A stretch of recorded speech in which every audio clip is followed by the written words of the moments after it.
Oi, gente, boa noite. Só vou esperar nossa convidada entrar. Oi, Vini. Tá tudo certo com o áudio, Vini?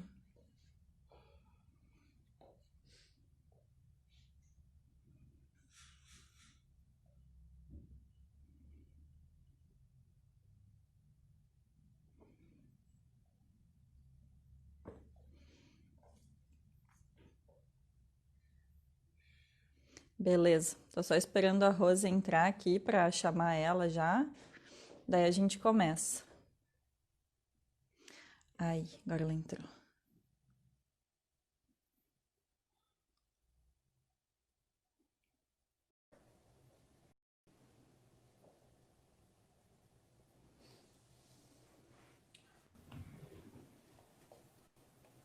Oi, Olá, Rose. oi, tudo bom? Boa noite, tudo bem? Boa noite, tudo ótimo. Então tá. Eu vou esperando o pessoal ir entrando. Agora tem 11 pessoas olhando. Vou esperar um pouquinho enquanto o pessoal entra. Eu vou fazendo as formalidades iniciais. Né? Ótimo. Então, agradecer em primeiro lugar o LED, Laboratório Experimental de Design, que embarcou nesse projeto junto com o nosso projeto, que é o Design Sul em Casa. Né? A gente está na 13ª, 14ª live do projeto, não tenho certeza. Então, agradecer o LED, agradecer a parceria dos professores da Coordenadoria de Design. E um lembrete só, gente, é que o formulário para gerar o atestado de participação vai ficar no link da bio, tá? Ali no link da página do design mesmo. Era para eu ter colado aqui no comentário, mas eu não consegui fazer isso. Mas aí, depois vocês dão uma olhadinha lá, o formulário vai ficar até o final da nossa live, tá? E enquanto agora o pessoal vai entrando, agradecer muito a tua presença, Rose.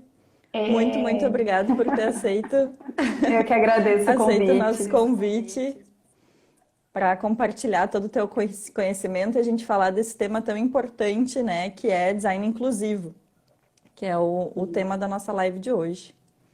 Exatamente, estou muito feliz porque a gente está aí antecedendo a Semana da Pessoa com Deficiência e acho importante a gente fazer hoje uma grande onda, assim, né? Mobilizar vários designers para pensar de forma mais inclusiva.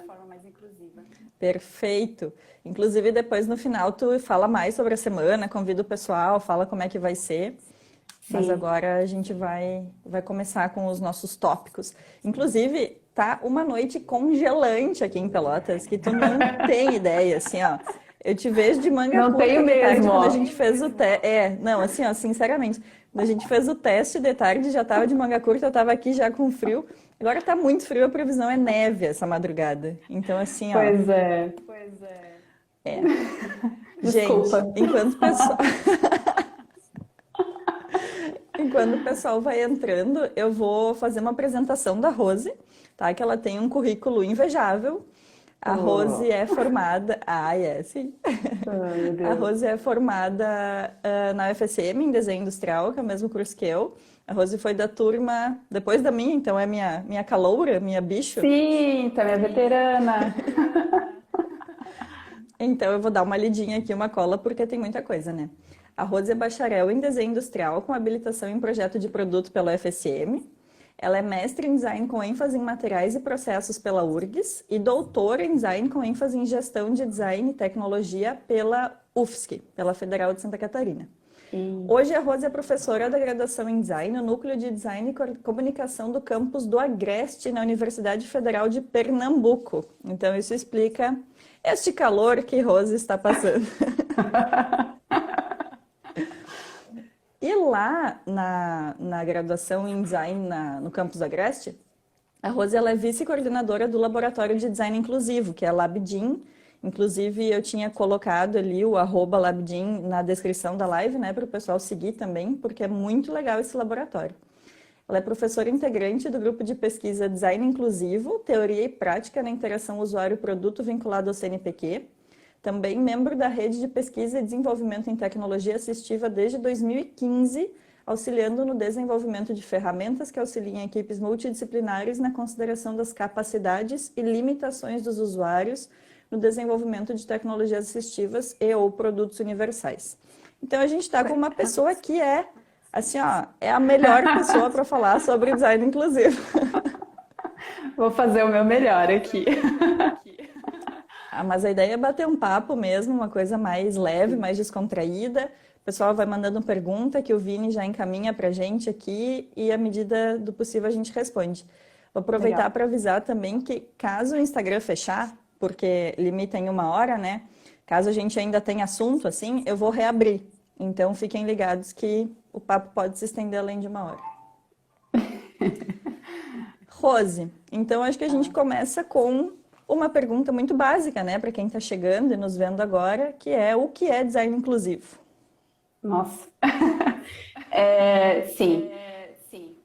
Design inclusivo, ele tem essa ideia da gente projetar para o maior número de pessoas, né? Então, a ideia é que a gente abranja várias capacidades e várias limitações do desenvolvimento de um produto.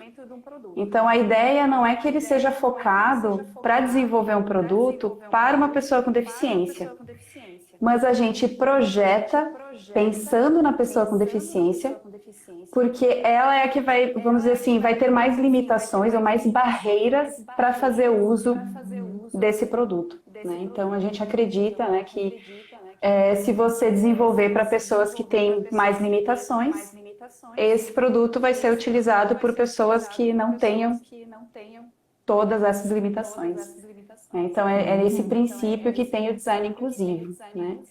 Eu acredito que design inclusivo, com o tempo, esse termo até a gente vai esquecer ele, porque todo mundo vai estar projetando de forma inclusiva e a gente não vai mais precisar usar ele, né? Como já tinha a sustentabilidade e vários outros termos que hoje a gente já tem isso muito intrínseco ao desenvolvimento do projeto, né? Então, o design inclusivo eu acredito que vai vir a ser isso também.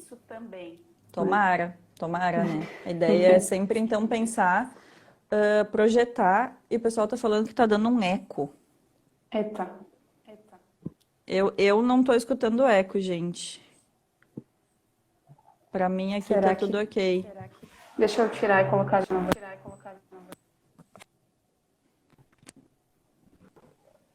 Melhorou?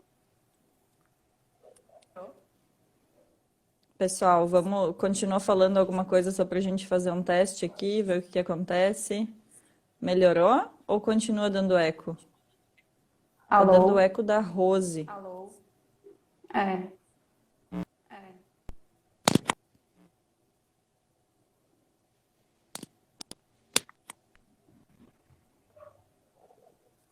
Alô? E Deixa eu ver, agora, eu vou gente, tirar melhorou? o celular desse. De repente tenta sem o E agora, fone, melhor, tenta falar.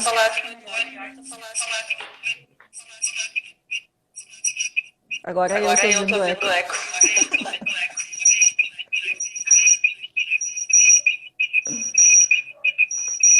Deixa eu tirar aqui.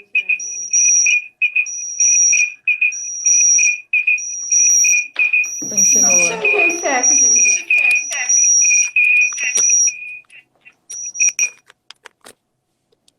Eles falaram que quando tu tirou, piorou o eco. Pra mim aqui ficou muito ruim também. E agora? Não sei. Tá dando eco? De tarde no teste deu Desliguei tudo agora. certo, né? Isso que é perfeito.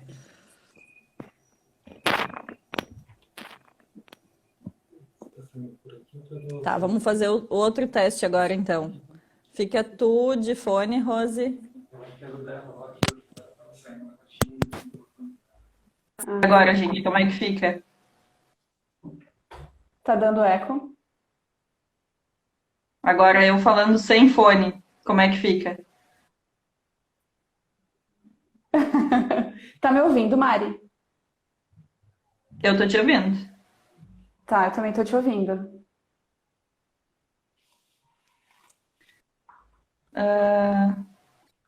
Estiverem acompanhando. Não, eu não tô, Rafa. Rose, tu tá com algum outro lugar aberto? Ou não? Bom, agora o pessoal falou que tá ótimo. Tá, feito. Sigamos assim, então. Vou só tirar esse fone Deu uma pendurado espirrada. aqui para não ficar feio, né?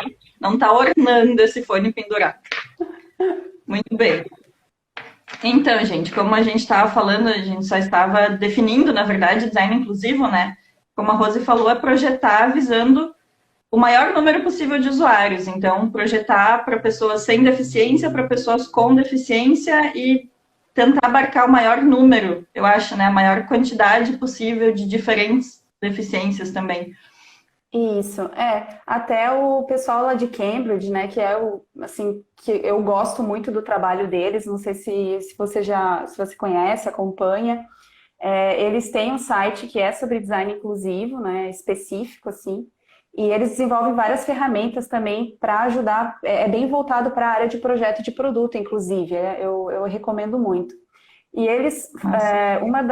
uma das, assim, não diria justificativas, mas uma forma assim de meio que convencer as pessoas a projetarem, pensando né, em abranger um maior número de capacidades e limitações, é que quando a gente pensa somente nas pessoas ditas normais, vamos dizer assim, pessoas que não têm nenhuma limitação, porque a gente projeta pensando que o nosso usuário ele é todo cheio de capacidades, né? Ele tem a altura perfeita, ele tem os A medida alcances. padrão é o homem médio, né? Inexistente. Isso, a gente pensa sempre, a gente normalmente quando vai definir um público-alvo, por exemplo, de um projeto, a gente pensa em idade, gênero ali e outros, algum outro, né, algum outro elemento.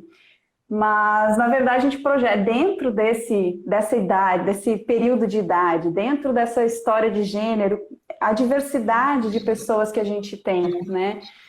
Pessoas que estão em período gestacional, pessoas que quebraram uma perna, pessoas que têm uma deficiência visual, têm uma deficiência auditiva. Então, a gente tem um rol de pessoas, né, de capacidades e de limitações e que não entra nessa definição de público-alvo que normalmente a Uhum. gente adota, né, até para facilitar assim, o desenvolvimento do produto, a gente coloca lá, é para pessoas de tal e tal idade, né? Então, Tal renda, é aquela coisa e, meio.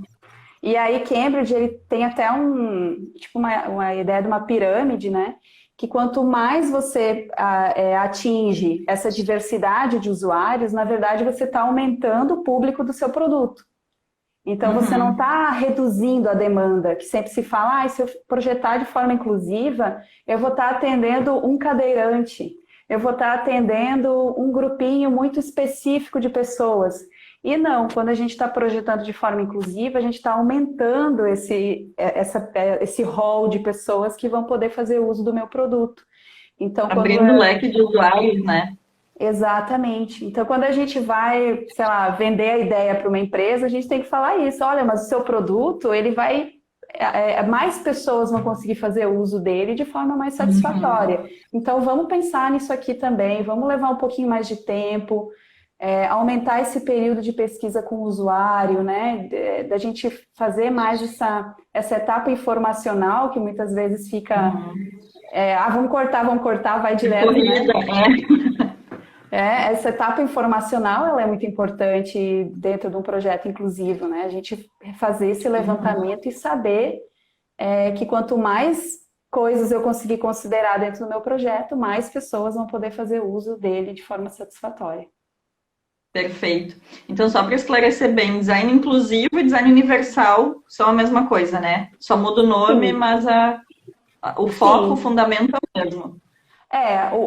O objetivo é o mesmo, né? A gente projetar para o maior número de pessoas, né? Tem o design para todos também, design for all, que também tem esse intuito.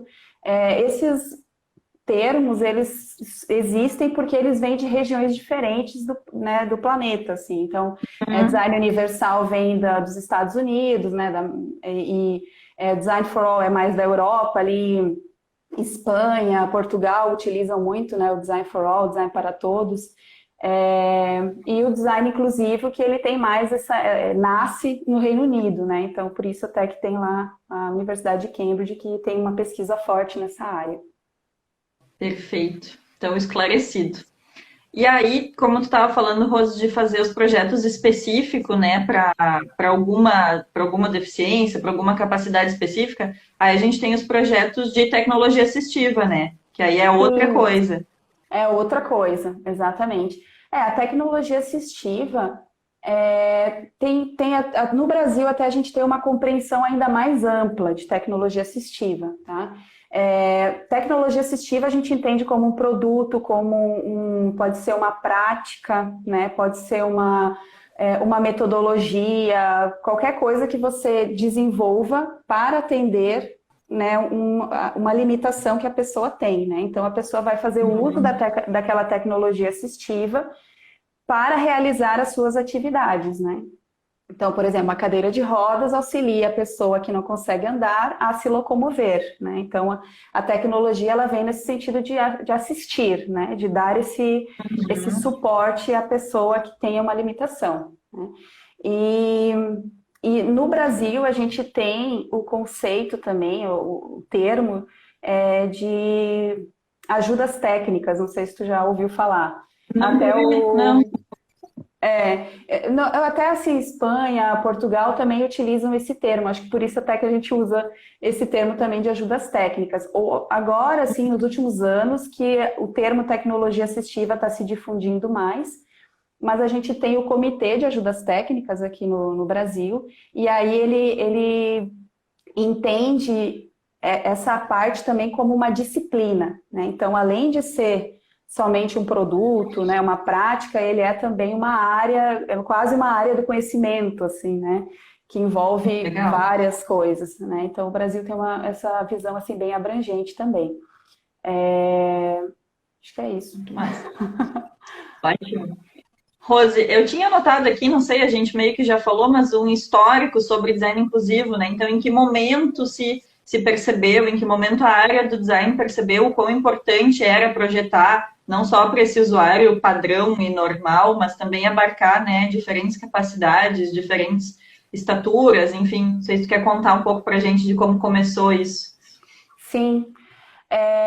Então, até é bem recente, assim, se tu for ver, se tu for buscar o histórico, assim, da luta das pessoas com deficiência por esse espaço na sociedade, nessa inclusão real na sociedade, ela é muito recente, assim, até a gente começa a ler, tu fica até meio revoltado, assim, porque a gente não acredita o quanto ainda se tem a fazer nessa área, né?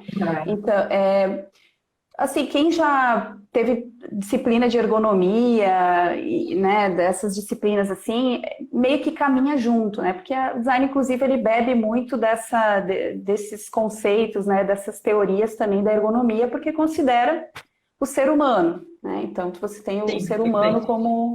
como centro do projeto, assim. Então a gente começa a ter um avanço nessa área da reabilitação, né, de pessoas com deficiência, já pensando na inclusão no pós-guerra, né? Ali por 1950 a gente começa a ter essa reflexão, porque voltam os soldados, né, da guerra, eles amputados, né, com vários dessas limitações, e aí então, como eram muitos, né, então os governos viram a necessidade de reinserir essas pessoas de alguma forma na sociedade. E aí que a gente começa a ter um desenvolvimento nessa área, né, de reabilitação, da fisioterapia, da terapia ocupacional, para tentar reinserir esses soldados, né, na vida em sociedade. E também a ergonomia fecha bastante com esse histórico. E aí a gente tem o primeiro uso do termo design inclusivo ali por 93, 94. É a primeira vez que se fala assim, desse termo, né, design inclusivo. Os princípios do design universal, que vem em 97, né? Então, ali pelos anos 90, imagina. É Ali, muito né? recente. Ali, muito Sim, perto. considerando o início do design, né, nos anos 40, assim, é muito tempo depois que se começa a pensar nesse projeto para todos, né? É bem engraçado. E no Brasil isso é ainda mais recente, né? Mais recente ainda. Porque no Brasil a gente começa a ter, usar o termo acessibilidade, né? Que é até mais difundido, né? Por causa da questão da arquitetura e tal. Em 2004, 2000 e pouco. Então, assim, é muito, muito recente mesmo.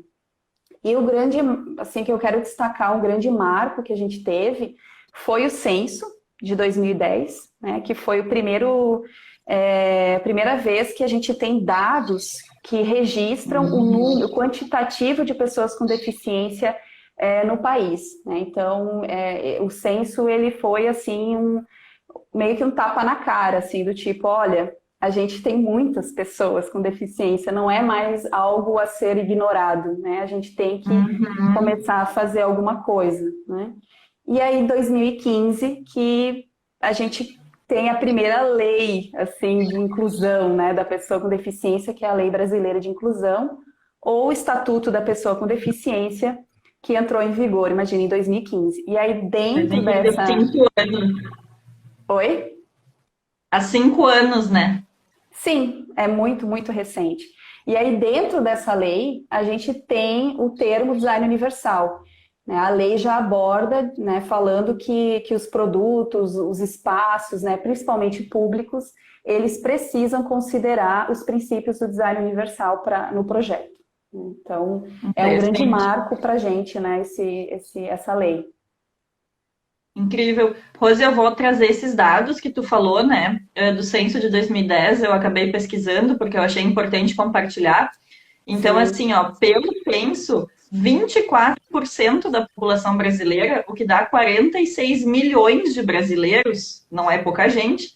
Então, um a cada 4, né, declarou ter algum grau de dificuldade em alguma das habilidades investigadas. Enxergar, ouvir, caminhar ou subir degraus, ou possuir deficiência mental e intelectual. E se for levar em consideração os que têm grande ou total dificuldade para enxergar, para ouvir, caminhar, ou seja, o que a gente considera mesmo assim a pessoa com deficiência, além das pessoas com deficiência mental e intelectual, tem 12,5 milhões de pessoas. E isso dá 6,7% da população. É muita gente. É muita gente. Não é uma fatia pequena, né? Um mercado pequeno assim a ser ignorado. É muita gente com algum tipo de deficiência no Brasil. Isso é de 2010, então faz 10 anos também, provavelmente os números já aumentaram, né? Já. E assim, foi a primeira vez que isso foi colocado no censo, né? Fazer esse levantamento. E, assim, o pessoal da área aponta algumas fragilidades nesse levantamento, né? Porque muitas pessoas têm vergonha de dizer que tem alguma deficiência, né? Então, pode haver aí uma subnotificação de pessoas, né? Lá em 2010, né? Então, esse número tende a ser, com certeza, muito maior, né? Muito maior. E também, assim, as pessoas que aplicaram o censo, assim, né, depende da forma, tudo pode ter tido essa subnotificação. Então, a gente trabalha que, no mínimo, é isso aí, né? Mas tem bem mais. Sim, esse é por baixo, assim, né? Exatamente. É muito estranho pensar, assim, porque na minha cabeça, o projeto de design, ele sempre vai ser focado no usuário, né? Sempre o resultado final, enfim, a solução, ela sempre vai estar focada num usuário que é uma pessoa, né? Então, é muito estranho a gente pensar que é tão recente esse peso da inclusão da pessoa em si no projeto, né? E aí a gente tem que criar esses subnichos de design, assim, então design inclusivo, design universal, para que a gente perceba a importância de projetar para todos, né? É uma coisa meio contraditória, assim, tá fazendo design para quem, se não é para as pessoas, né? Exatamente. Mas eu venho atuando nessa área e o meu foco sempre foi a fase informacional, assim, porque o difícil realmente é você fazer esse levantamento, né? Porque é muita variedade, né? A diversidade é muito grande. Então, coloca o designer numa posição assim. Trabalhar um projeto a gente já sabe, é complexo, né? Porque tu tem que pensar muitas coisas, tem que pensar em material, você tem que pensar em como aquilo vai ser fabricado, como que aquilo vai vir a se tornar real, tem o processo de criação, você tem, né, limitação de tempo, limitação de recursos, então, assim, o projeto em si ele já é complexo. E aí você ainda né, vem assim, não, mas agora você tem que projetar para todos, né? Então, isso às vezes gera uma resistência por aderir, porque justamente aumenta, né, essa complexidade, o que dificulta o processo de tomada de decisão quando a gente fala em projeto, né? E aí eu gostaria de destacar a importância, Mari, das equipes multidisciplinares, né? Porque a gente ainda engatinha nesse processo, né? Da gente envolver profissionais de outras áreas dentro do nosso projeto, né? A gente tem um pouquinho assim Uhum. de ciúminho, né? Ah, eu não quero que venha alguém, Uhum. né, não sabe projetar, não vai dar pitaco no meu projeto, mas é importante, né? A gente tem que trazer essas pessoas diferentes para dentro do projeto, né? Trazer a pessoa com deficiência, é, trazer o profissional que esteja acompanhando essa pessoa, né? Seja um terapeuta ocupacional, seja um fisioterapeuta, um Perfeito. médico, os cuidadores, né? As pessoas que estão no dia a dia daquela pessoa. Então, são pessoas que você pode trazer para o seu projeto e elas vão te ajudar a tomar as decisões. Elas não vão tomar conta ou ficar. Elas vão te ajudar a pensar naquele projeto e você vai conseguir atender aquela necessidade com muito mais clareza, com muito mais facilidade, né? Então, Perfeito. Design colaborativo, né? Botar o usuário isso, dentro do projeto também. exatamente. A gente fica mais Rose, como mediador, assim, né? exato. Aham, é um outro papel do designer, né? É, exatamente. Rose, eu queria falar um pouquinho da tua tese de doutorado, que eu sei que foi nessa área. Então, se quiser contar pra Foi. gente um pouco como é que foi. Foi exatamente essa a lacuna que eu identifiquei. No doutorado a gente tem que fazer o estágio docência, né? E aí, durante o estágio docência, a minha orientadora, Gisele Merino, lá do Núcleo de Gestão de Design, Laboratório de Design e Usabilidade na UFSC, ela falou, ó, vai para a aula e fica observando, sinta o que está acontecendo e tente, né? E aí a gente vai encontrar uma lacuna. Ela me deixou bem à vontade para fazer isso, assim, para pensar e refletir realmente uma necessidade real, assim. E aí eu fui acompanhando os alunos, a gente tinha um projeto, os alunos da graduação faziam um projeto no Instituto de Psiquiatria lá de Santa Catarina. Então a gente levava os alunos lá para esse instituto e eles faziam o levantamento com os usuários. Então a gente passava um dia lá, assim, uma manhã inteira, tirando foto, com equipamento e tirava medida, milhões de coisas, assim, vinha, pensava assim, nossa, Que esse legal. projeto vai ser top, né? Porque de tanta informação que esses alunos estão tendo, né? E aí, o que eu observei? Quando o aluno chegava em sala de aula e começava a projetar, ele pegava todas aquelas informações, deixava de lado e continuava o Não projeto sabia, como não se... sabia como analisar aquilo. Exatamente, e fingia que, né, tipo, vamos deixar aqui que é muito complexo e vamos tocar o projeto como a gente normalmente toca, né? E o Olha que esses é, alunos. é, o que é normal, né? É normal. Nós, como seres humanos, a gente sempre quer cortar caminho, né? Então, é normal isso, assim. Aí eu pensei, não, tem que ter um jeito da gente conseguir fazer com que essas informações elas transitem ao longo do projeto e que os alunos consigam fazer uso dessas informações, né? De uma forma mais, assim, até mais intuitiva, assim. E aí que eu desenvolvi o User Capacity Toolkit, né, que tem esse foco na capacidade do usuário, né? Então, ele é um guia, né, tem 4 ferramentas, e aí ele inicia com uma entrevista estruturada, né? Então, o aluno ele já vai com essa entrevista pronta, e aí com essa entrevista ele faz levantamento de tudo, Mari. Ele faz assim, da parte sensorial, cognitiva, motora, ele vai levantar sobre o contexto em que aquela pessoa está inserida, né? Por exemplo, quais são as dificuldades de acesso daquele ambiente, que atividades ela realiza no dia a dia dela. Então, assim, é um monte de coisa, o aluno fica até assustado. Uma Mas imersão é na uma realidade. imersão, exatamente. E aí, depois que ele faz esse levantamento, então ele volta para a sala de aula, e aí eu tenho uma outra ferramenta que ajuda ele a converter essas informações, esses dados que ele levantou, em informação para o projeto. E aí tem um painel visual de síntese em que, na forma de um brainstorming, eles vão vendo cada item e vão tomando já a decisão. Por exemplo, vou dar um exemplo. Tá. Sensorial. né? Fez lá o levantamento do sensorial, aí eles viram que a pessoa ela enxerga bem, mas ela ouve um pouquinho mal, ela tem problema de fala. Então, esse painel visual eu vou identificar o que ele tem de maior limitação. É a fala, então ele vai pintar de vermelho. Aí o que for bom ele pinta de verde, o que for médio ele pinta de amarelo.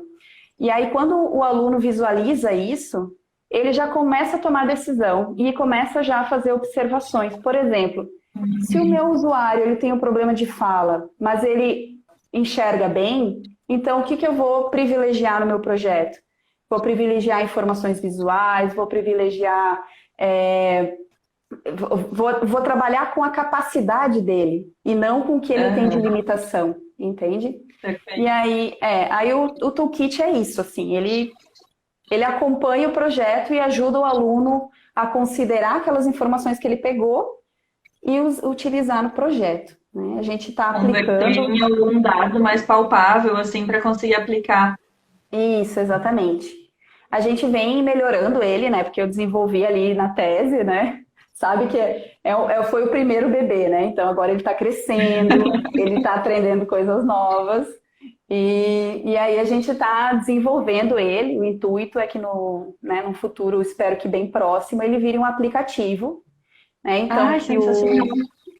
e aí o aluno, né, o designer, sei lá, vai poder levar isso e fazer o levantamento ali. Aí o próprio aplicativo talvez já pode ajudar nessa tomada de decisão, né? Enfim, então assim, tem muita coisa pra gente fazer nessa área, né? Se quiser mandar, enfim, para cá, para o Design IFSU, para a gente fazer umas oficinas, alguma coisa, estamos dentro, super topando também.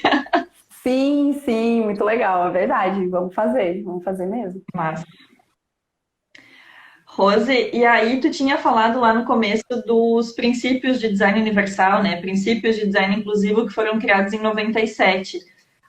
São 7 princípios. A gente queria trazer aqui para vocês porque eu acho que é muito importante, né? Da gente falar sobre eles. Eles são bem abrangentes. Sim. Então, eu acho que eu chamo assim o nome dele e aí tu explica o que seria mais importante naquele caso. Certo. Então, assim, gente... Como a Rose falou, em 1997 foi feita meio que uma cartilha, meio que uma...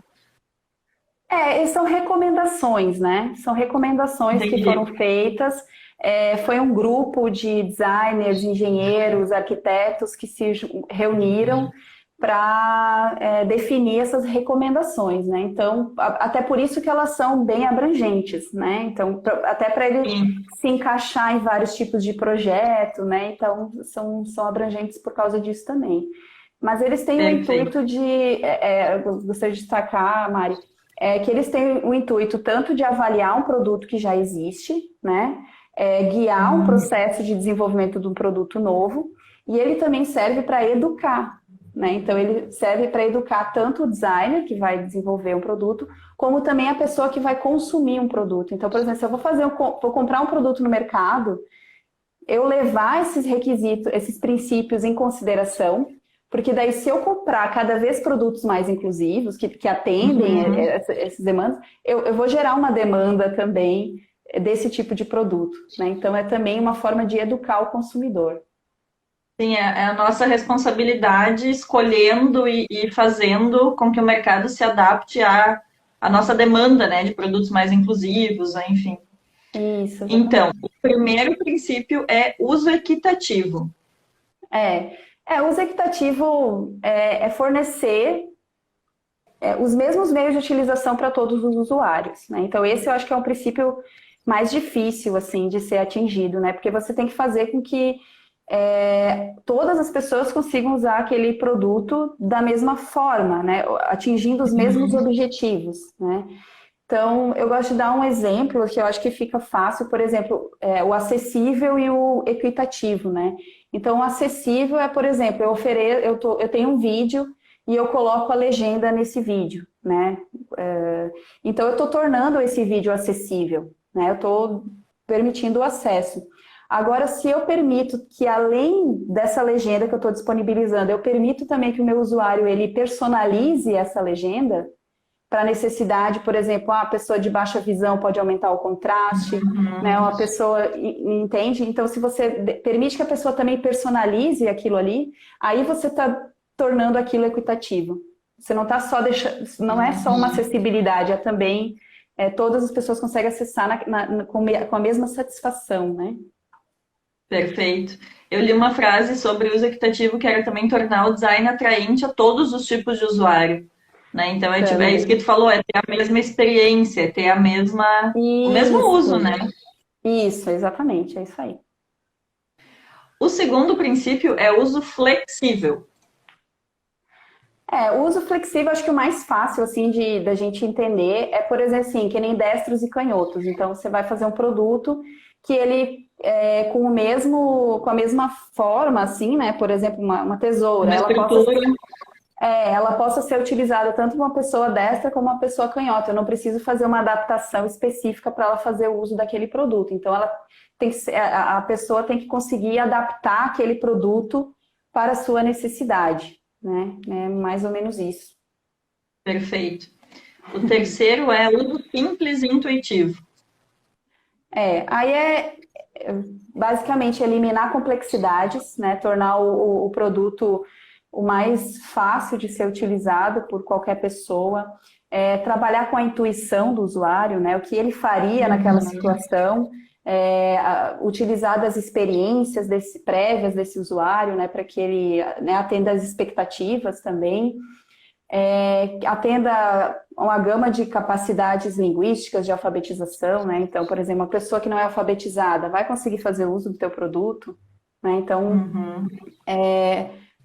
esse tipo de consideração, de recomendação que a gente tem que ter, pensar, por exemplo, até a imagem que exemplifica esse princípio é uma pessoa, assim, numa situação de emergência, e aí quem vai apertar o botão é uma criança.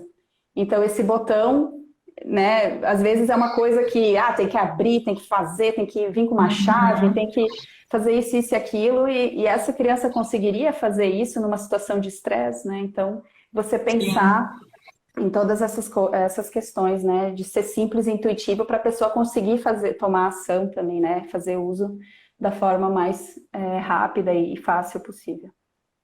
Eu acho um exemplo bom desse princípio as portas de emergência, que tem a barra, né, que tu empurra. Então, mesmo que tu não reflita sobre a ação que tu tem que fazer, que é empurrar a barra, se tu tiver em desespero simplesmente sair correndo e com o teu próprio corpo tu empurrar, ela já vai fazer a ação que ela tem que fazer, né? Então, é o uso mais intuitivo possível. Isso. Só abrindo um parênteses aqui, o Donald Norman, que é um autor que escreve mais sobre design emocional, mas ele tem um livro muito legal que é Design do Dia a Dia, Design of Everyday Things, eu acho que é mais ou menos isso. Ele diz, eu acho uma coisa muito legal, que se uma porta tem que ter um sinal, uma placa, um adesivo, alguma coisa dizendo como usar, ela é muito falha, assim, né? Porque a gente tem que entender, a porta é uma coisa muito simples, ela só abre, né? Então você tem que ter uma informação visual de como ela funciona, tem um problema ali, né? Porque você vai dificultar uma coisa. Uso simples e intuitivo. O quarto princípio é informação perceptível. Isso. É você fazer com que maximizar, né, as informações que são extremamente necessárias, né, para aquele uso do produto. Usar diferentes modos também de apresentação da informação. Por exemplo, você usar a informação pictórica lá, com desenhinhos, verbal, tátil, sonora, né? Então você ter várias... para que a informação ela realmente seja perceptível, mas por todas as pessoas, né? Então só escrever lá grande não vai atingir todas as pessoas, né? Tem as pessoas que são cegas, tem as pessoas... Às vezes a informação tá muito alta, a pessoa tá na cadeira de rodas, ela não consegue enxergar, né? Então, usar o braille, né? Ou relevo, enfim, fazer tornar aquela informação perceptível de todas as formas para todas as pessoas, né? É mais ou menos... fazer com que o produto dê retornos também, o produto dá um feedback se ele está sendo usado de um jeito certo ou não, Isso, né? As ações dele. Eu noto muito isso quando a gente vai pagar com cartão de crédito, por exemplo. Ele tem a informação na tela e ele dá apitos também. O apito muda se deu certo, se deu errado, se caiu a conexão. Então, é uma informação dada de diferentes maneiras, né? Eu acho interessante. Sim. O quinto princípio é tolerância a erros. Esse é bem comum, assim, da ergonomia, né? Da usabilidade. Vários estão relacionados também com a usabilidade.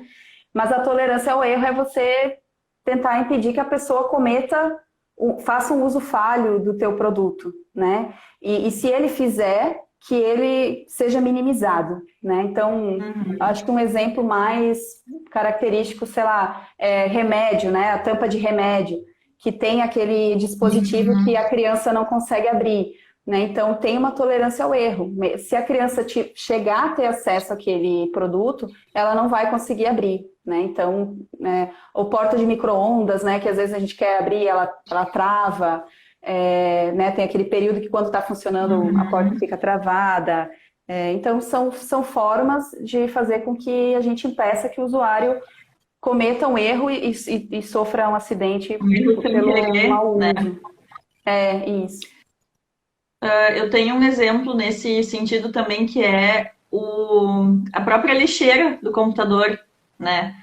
Porque a gente deleta e vai para a lixeira. Se por acaso tu deletou alguma coisa errada, tu ainda tem a Ah, chance de recuperar isso, né? isso. É verdade, aí, uma E, boa. e um exemplo contrário disso, né? Eu não sei se tu te lembra, em 2014, talvez, teve uma leva de carros, eu acho que foi o Fox, que teve um recall muito grande, porque quando as pessoas levantavam a parte traseira, assim, do porta-malas lá, ela acionava um dispositivo que decepou o dedo de muitas pessoas. Então, tipo, não Sim. tinha o mínimo de tolerância ao erro. Se a pessoa fizesse a ação errada, perdia o dedo, assim. Exatamente. E uma coisa assim que, como que não foi considerado, né? Como que não pensaram nessas coisas do projeto, assim, um projeto caríssimo, né? Aham. Mas é bem isso aí, é exatamente isso aí. O sexto princípio, então, é baixo esforço físico. Isso.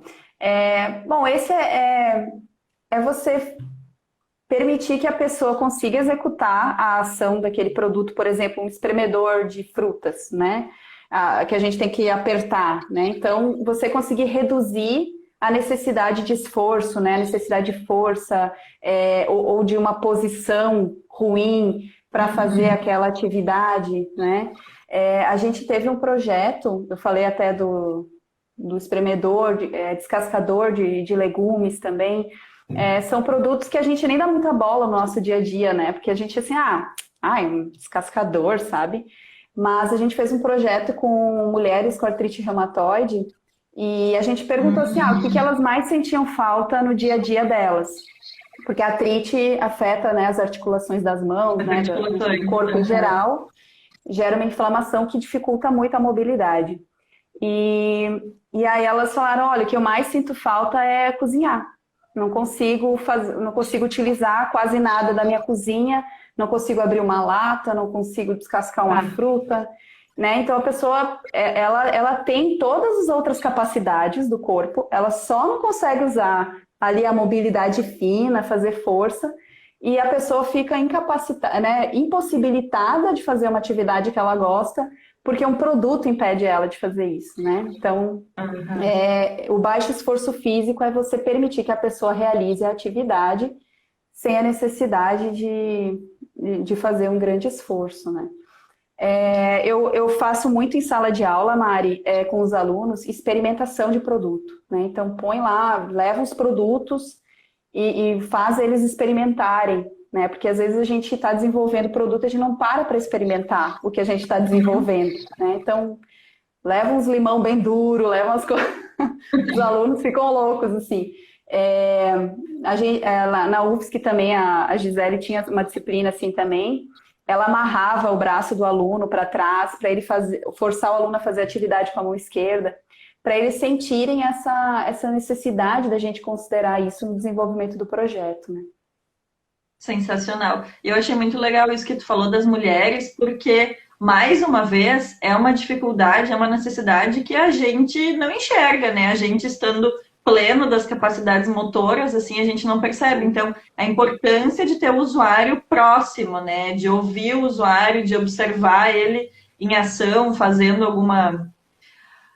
Eu acho que tem um aluno teu que perguntou o que que é bar.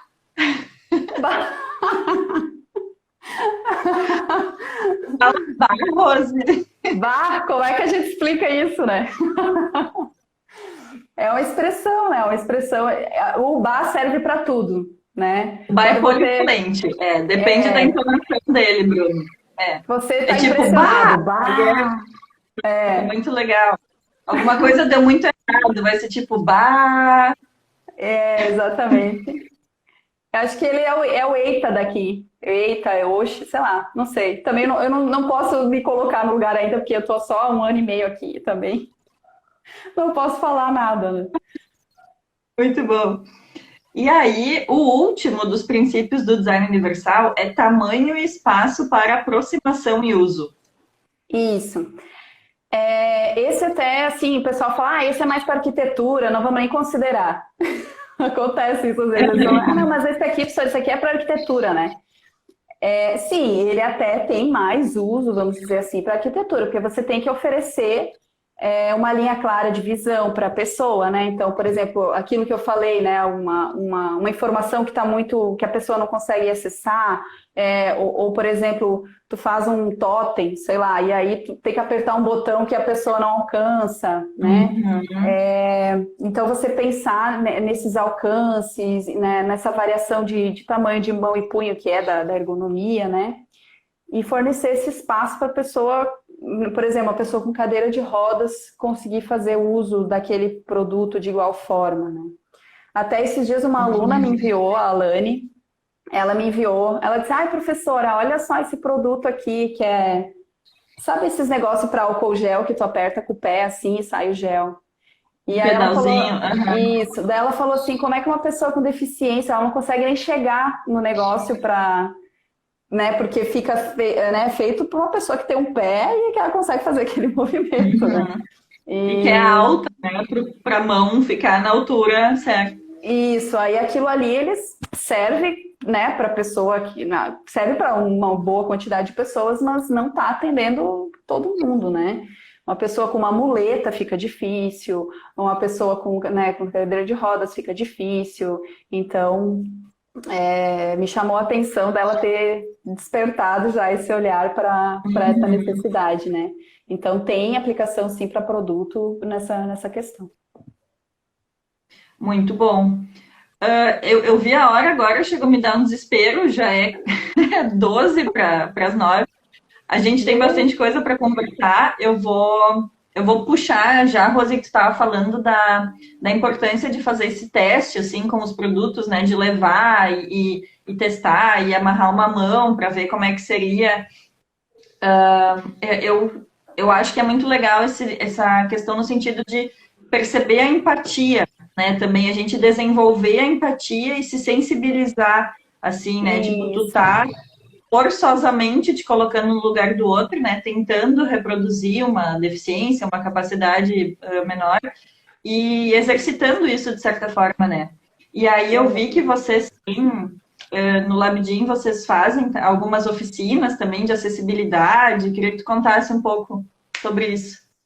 Sim, essa oficina até já vinha sendo desenvolvida antes de eu chegar aqui em Caruaru. A professora Marcela Bezerra, que é a coordenadora do laboratório, né, nós temos o laboratório juntas, ela já tinha essa oficina sendo desenvolvida, né, e a gente vem continuando com ela, e o intuito é justamente esse, Mari, é sensibilizar, né? A gente não quer... por exemplo, substituir aquilo, né? Por exemplo, então se eu trabalho empatia no meu projeto, eu não preciso da pessoa com deficiência, né? Isso, do usuário. Não é isso, né? É você conseguir chegar o mais perto, tentar ter uma noção do que é aquela limitação, até para você desenvolver esse olhar, né? Você se despertar para aquilo. Porque quando a gente sente a dificuldade, a gente desperta a nossa atenção para aquilo que precisa ser modificado, né? Então, é mais nesse sentido, assim, fazer com que as pessoas sintam um pouco, se sensibilizem, desenvolvam uma maior empatia para que isso fique mais natural, né? Quando a pessoa for falar com uma pessoa com deficiência, ela realmente vê que aquilo que a pessoa está falando é realmente uma dificuldade, não é uma coisa que ela está assim. Tá inventando. Ela está só reclamando da vida. Não, né? Ela realmente tem uma dificuldade, né? E eu acho que ajuda o aluno a despertar o olhar, assim, né, sensibilizar para isso.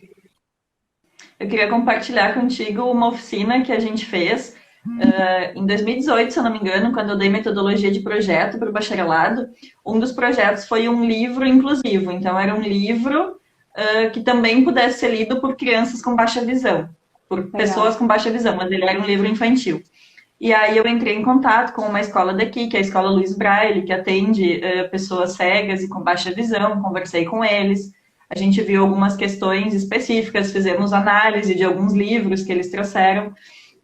E uma das partes mais legais, assim, que eu acho que marcou bastante o pessoal, que eles deram uns depoimentos muito legais depois, que eu fiz em parceria com a Renata Porceles, que é uma técnica em assuntos educacionais aqui, da gente, que também já trabalhou com pessoas com baixa visão. A gente fez uma oficina de sensibilização com esses óculos, com os óculos de papel bem simples, assim, com elástico, e cada óculos simulava uma das dificuldades da baixa visão. Então, aqui no caso, ele tem só um buraquinho bem pequenininho no meio, como se a pessoa estivesse perdendo a visão periférica, assim, ia ter uma visão muito pequena. Legal. Esse aqui... Ai, tá tudo enrolado. Esse aqui simulava os escotomos, não sei se é certo, mas manchas, enfim, que aparecem na visão. Sim. Essa é a perda de visão central, e aqui uma visão embaçada, que seria tipo uma visão meio de catarata, assim, com uma névoa na frente. E foi muito legal, os alunos passaram uma aula toda, assim, usando, tiveram que ler os slides com isso. No final, muita gente saiu com dor de cabeça, né, porque tá forçando. Mas foi muito legal para ver na prática mesmo isso, né, tentar, por um tempo limitado, ter uma dificuldade um pouco maior, né, se colocar no projeto mesmo. Exatamente. Teve o professor Pasquarelli, não sei se conhece, lá da Unesp de Bauru. Ele fez um projeto também que eu achei muito bacana. O pessoal do laboratório desenvolveu um sistema que tu colocava no punho e aí fazia tremer para simular Parkinson, assim. E aí os alunos tinham que fazer tipo um percurso, era de papelão, assim, tinham que fazer um percurso com sucrilho na colher. Assim. E aí eles tinham que fazer o percurso com aquilo, assim, para eles sentir a dificuldade. E aí o desafio da disciplina era desenvolver um utensílio que a pessoa conseguisse fazer aquele percurso sem deixar cair o sucrilho. Então, eu também achei muito legal isso de colocar o aluno enfrentando essa dificuldade, né? Despertar ele para isso. Sensacional.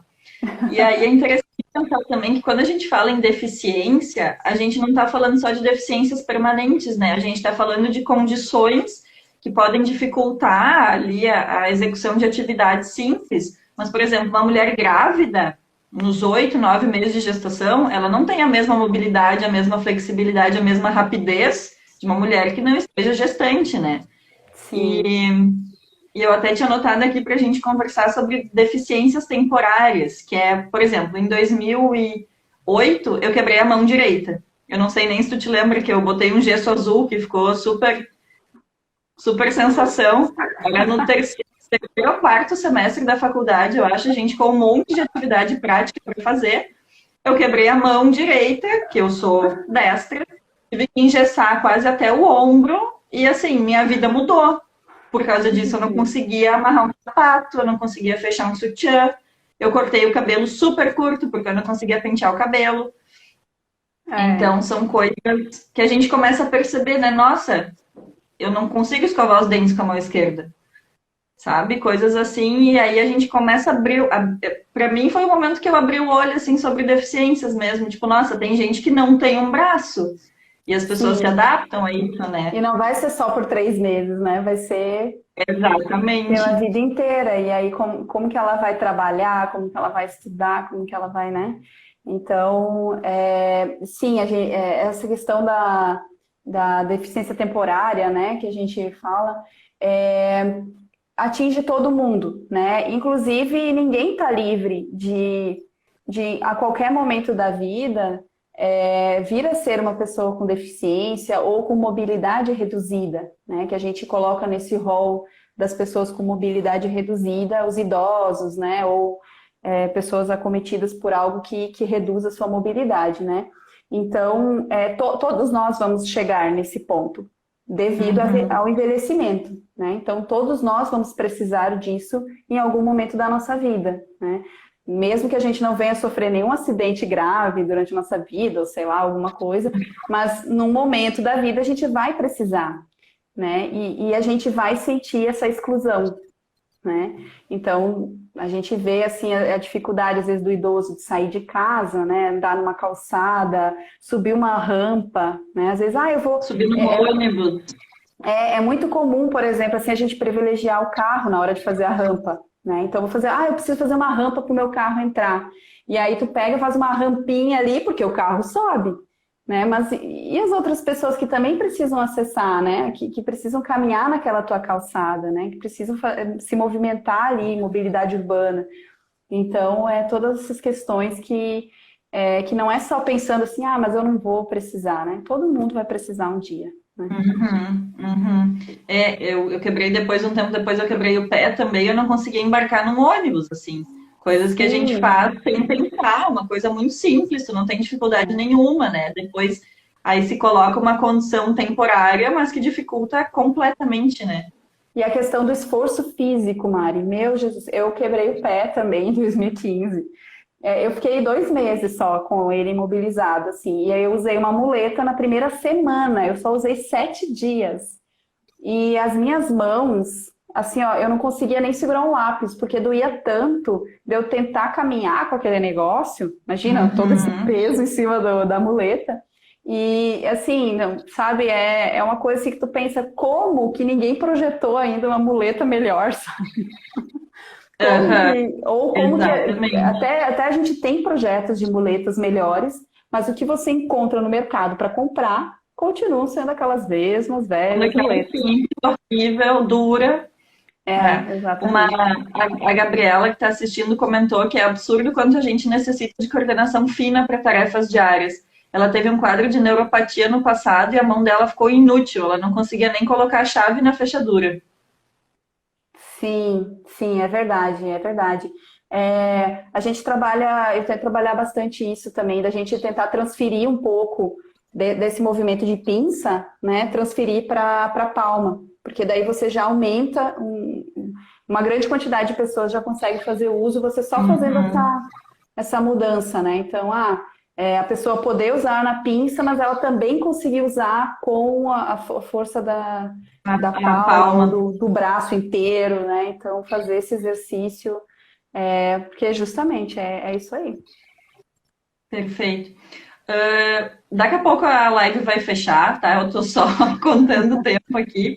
A gente vai reabrir a live, tá? A gente tem muitas perguntas, eu vi que o Vini tá me mandando, eu já tinha recebido algumas perguntas pelo Instagram antes, então eu vou reabrir a live, a gente vai seguir conversando. Eu só vou fazer um lembrete que o link para vocês pedirem atestado tá ali na bio do Instagram do Design Sul, tá? Então ali vocês preencham, agora vai dar um intervalinho talvez de 2 minutinhos, só o tempo da live salvar para a gente não perder aqui e seguimos conversando. Eu tinha outra... Não lembro. Lembrei. Eu vi aqui que o Gael tinha mandado uma pergunta na caixinha de perguntas. Eu não sei ver aqui, Gael. Aí eu só vou te pedir para tu mandar a tua pergunta como comentário mesmo. Deixa eu ver se eu consigo ver aqui. Gael é meu aluno. Aqui, ó, apareceu. O que vocês acham da importância de elementos estéticos para trazer conforto em nível emocional? Ô, Gael, e arrasou. Essa é a primeira pergunta que eu respondi depois, então. Mas, enfim, coloquem as perguntas aqui como comentário, tá, gente? Que eu tô com o professor Vinícius, ele tá dando uma assistência e tá me encaminhando as perguntas por WhatsApp. Vai fechar em 20 segundos aqui. Então, encerrando, dá o tempo de pegar um copo de água, fazer um xixizinho e aí a gente volta e continua conversando, tá, pessoal? Legal. Pode fazer um intervalinho também, Rose, se tu quiser. Dá uma Tá, vou. espichada aí, e aí a gente segue a conversa daqui a pouco. Tá certo. Até logo, gente. Até.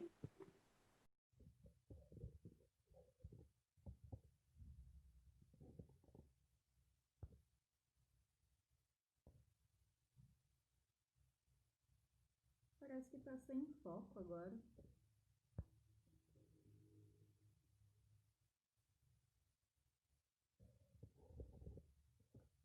Oi, gente, vamos entrando. A Rose ainda não. Acho que ela não entrou ainda para eu chamar ela. Assim que ela entrar, a gente segue o papo.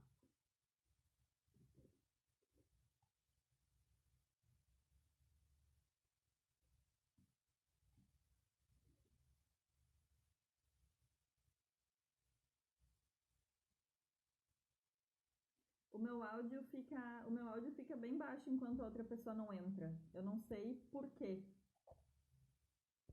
Mas assim que a Rose entrar, vai melhorar. Cadê a Rose?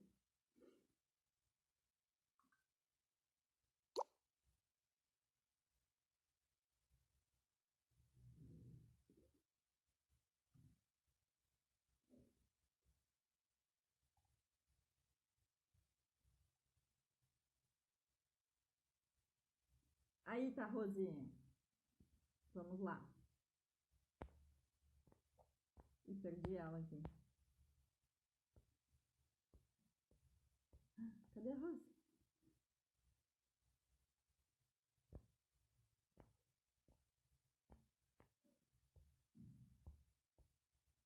Aí.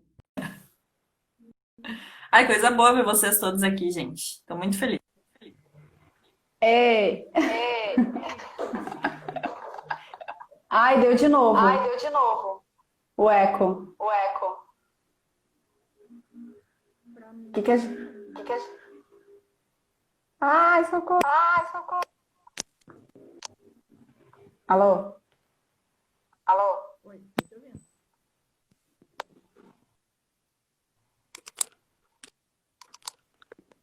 Deixa eu tentar botar fone. Alô? Acho que agora parou. E aí? Melhorou? Vamos ver. Tá com eco, Acho que agora gente? parou. Conceito. É conceito uma live com eco. Não, ela não é inclusiva. É... Eu acho que agora parou, né? Pessoal, alguém dá Mas um ok aí se tá bom assim pra gente seguir. Parou o eco? Estão me parou. ouvindo? Tá, beleza. Ei. Muito bem. A gente tem pouca coisa aqui, na verdade, no planejamento do que a gente queria falar. Então, só vamos para uma questão que eu acho muito importante, porque assim, tanto eu quanto a Rose, a gente é designer de produto, né? A gente se formou, a nossa formação é focada no desenvolvimento de produtos. Então, quando eu penso em design inclusivo, eu sempre penso na aplicação para produtos tridimensionais, né? Para produtos físicos, aquela coisa palpável. E aí, como a gente aplica esses princípios, esses 7 princípios que a gente falou de design inclusivo, no design gráfico e no design digital? Certo. Eu, total produto, né? Meus alunos até acham, né? Eu sempre fico sempre batendo na mesma martela. A Marcela, que é a pessoa que está comigo, que é a coordenadora também do Labidim, ela é da área do gráfico. Então, é bom porque a gente se complementa nesse sentido, assim, né? Ela trabalha mais com a questão da acessibilidade, assim. Para mim está sendo também, Mari, com o Instagram do Labidim e tudo, está sendo um momento de muitas descobertas também, porque por mais que a gente estude a área da acessibilidade, da inclusão, tem muita coisa, né? E a gente não consegue abranger tudo, assim. Um projeto que a gente está começando, assim, nessa área é com relação ao daltonismo, né? E aí a ideia é justamente trabalhar essa questão do designer daltônico, também, né? Como trabalhar com as interfaces, como projetar, por exemplo, uma marca, essas coisas assim, né? Então a gente está começando esse projeto, assim, e também engatinhando ainda nesse universo, né? Mas Muito assim, legal. aplicar os princípios, né? Seria pensar a própria usabilidade, né? Que a gente trabalha muito a usabilidade das interfaces, é, propriamente quase que os princípios de design universal, né? Então, quando você vai Uhum. pensar, você pensar em contraste de cores, né? Muito importante. É, a questão de talvez trabalhar com braille, né? Também para Uhum. trazer essa universalidade, né? E até já tem softwares, por exemplo, acho que no Photoshop dá para fazer uma simulação, por exemplo, você está desenvolvendo uma marca e aí você consegue simular como que essa marca seria visualizada por uma pessoa com daltonismo, né, com vários tipos de Dá, muito legal. cromatologias. Então, já tem ferramentas que vêm surgindo. A Microsoft lançou, foi ano passado, um toolkit também, com várias recomendações para essa parte das interfaces, né? Então, é um toolkit de design inclusivo, focado em interfaces, né, gráficas. Então, quem é dessa área, eu vou mandar o link para a Mari depois, a Mari Uhum. pode distribuir para vocês. E lá tem muita coisa, tem manual, tem vídeos, cases. Então, lá tem um universo de coisas assim para dentro dessa temática, assim.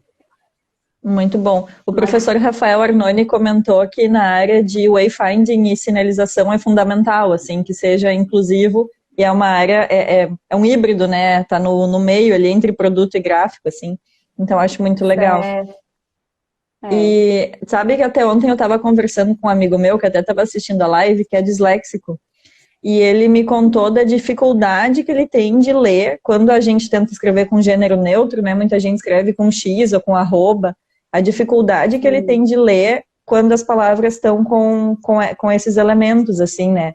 E eu vi também um depoimento de um menino cego que usa leitor de tela, e ele fala que quando tem muita palavra escrita, né, com arroba ou com o X, ele simplesmente não consegue entender sobre o que se trata aquele texto.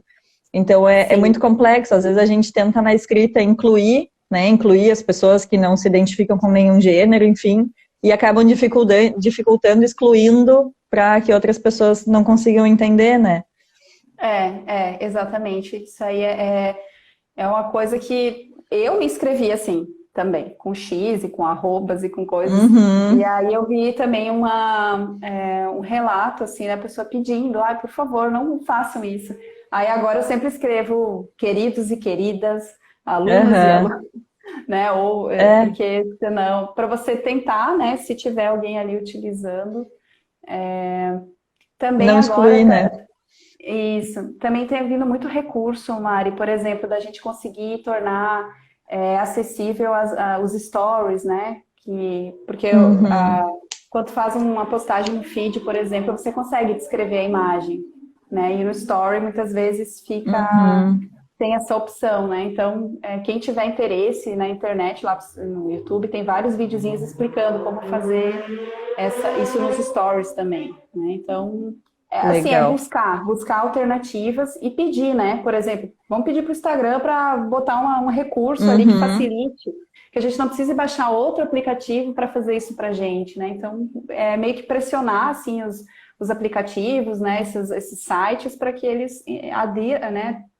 Utilizem esses recursos disponíveis para todo perfeito, mundo, para que fique mais fácil, perfeito. né? Então, a gente tem que fazer essa.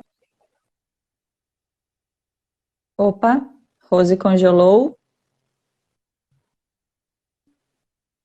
Será que foi só aqui?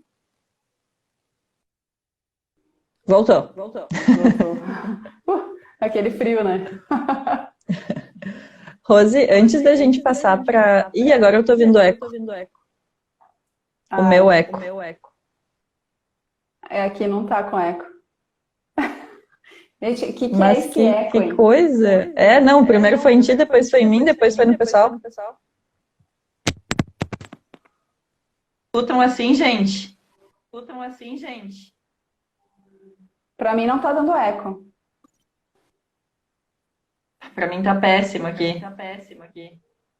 O celular tá repetindo tudo que eu falo. É ruim porque daí a gente não consegue se concentrar.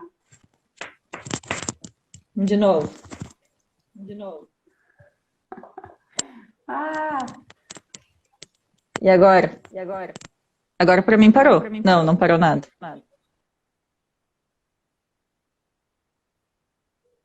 Não, não parou. Tá.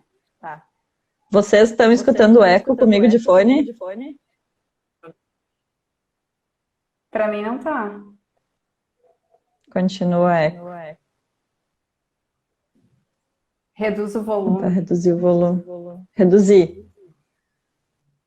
E aí, gente, continua com eco meu? Melhorou. Mas tem eco. Tá, vamos ver se o pessoal consegue nos ouvir. É uma última questão, na verdade, antes da gente entrar nas perguntas, que é para a gente falar um pouco sobre a responsabilidade do designer no desenvolvimento de produtos inclusivos. Certo. A responsabilidade, para mim, tá? A opinião própria é total, né? A gente tem, somos nós os profissionais responsáveis pelo desenvolvimento dos produtos que as pessoas vão usar nos seus né, no seu dia a dia. Esses produtos mediam as atividades, né? Tanto no ambiente de trabalho, em casa, na escola, na universidade. Então, a nossa responsabilidade é de reduzir as barreiras que essas pessoas enfrentam, né? Porque a deficiência, a pessoa tem uma limitação, mas a deficiência, ela se configura pela existência das barreiras, né? Então, enquanto tiver as barreiras, a pessoa vai... quem é deficiente, né? Como se fala, né? Deficiente é o ambiente, são os produtos e não a pessoa, né? A pessoa, ela tem uma limitação. Perfeito. Como a gente tem uma limitação, às vezes... todo mundo tem limitações, né? Às vezes a gente tem uma limitação para... não consegue se concentrar, enfim, a gente é cheio de limitações, né? Só que para nós as barreiras, elas não são tão intransponíveis, né?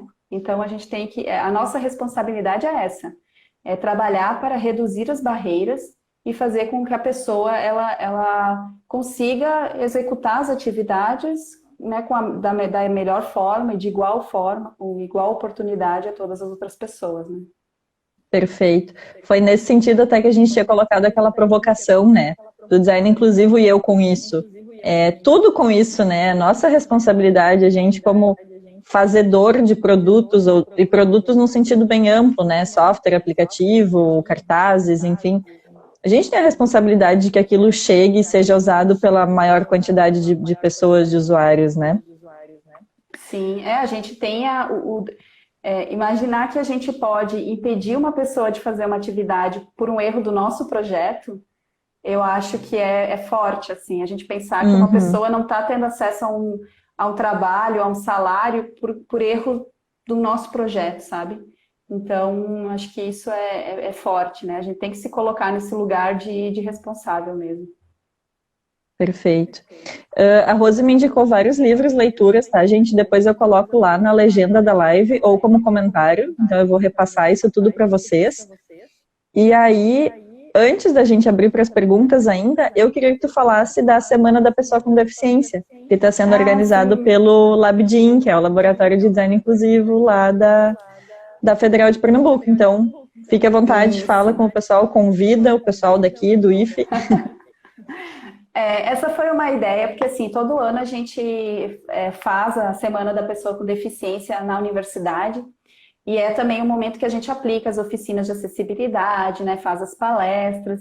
E esse ano, por causa da pandemia, né, a gente ficou impossibilitado. Mas também surgiu essa nova possibilidade da gente expandir os nossos horizontes, sair de dentro da universidade e fazer essa ação virtual, né? Então, são mais de 20 microfilmes que a gente produziu, com participação de vários colaboradores de diversas áreas, tem professores, tem pesquisadores, tem membros da sociedade civil, né? Pessoas com deficiência, profissionais da área da moda, da arquitetura, do design, né? Enfim, tem aí um rol de assuntos que a gente vai tratar: tecnologia assistiva, design inclusivo, moda inclusiva, cocriação, nossa, um monte de coisa. A gente está bem feliz, ficou bem legal. Foi um trabalho aí de 2 meses, né, catando gente, para conseguir fazer esses microfilmes, assim, e trabalho braçal aí dos alunos, né, da Emily, nossa designer gráfica, do Hércules, né, fazendo a edição dos vídeos, e a gente está muito feliz, assim, convido todo mundo, vai ser uma semana, começa amanhã, e vai até o dia 27, né, 27 de agosto, tá? Então, todo dia a gente vai estar postando os vídeos lá, né? E no final vai ter um formulário disponível, quem responder as perguntinhas do formulário vai ganhar o certificado. Então, vai ter que assistir, vai ter que assistir E os vídeos. tem que se inscrever, Rose? Tem que se inscrever ou simplesmente assiste os vídeos? Não, é só seguir, @labidinho.ca.fpe, assistir os vídeos, responder o formulário e aí recebe o certificado. E um brinde surpresa no final. É isso aí, vamos lá, gente. Vamos compartilhar, comentar, deixar, né, as experiências de vocês, é legal também. A gente está fazendo essa experiência, né? Depois falem pra gente o que vocês acharam, pra gente melhorar também, né? Outros temas que vocês tenham curiosidade também. Ótimo. Então, todo mundo convidado, começa amanhã, hein, gente? Vamos acompanhar. Eu acho que agora a gente vai abrir para as perguntas, né? Até para não se estender muito. Eu recebi 2 perguntas pelo Instagram e depois vamos responder as perguntas da live agora. A primeira pergunta é do professor Vinícius, que é o mediador, que está me enviando as perguntas, inclusive. Ele tem uma questão que eu acho complexa, que é a seguinte: é possível um design universal? É bem complexa, mas assim, não. É triste, mas é bem difícil, assim.